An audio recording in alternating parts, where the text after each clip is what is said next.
Okay, after total hip replacement, it can be quite tricky putting socks on. I can't do my shoelace up yet, but had the procedure 2 weeks and 3 days ago.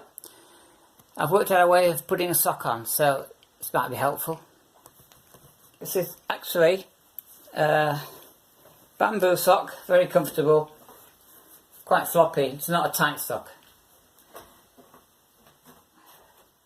We need to stand by a bed. Hook your foot onto the bed so you're nicely balanced, being on the bed, and quite easy, get your toes in the sock.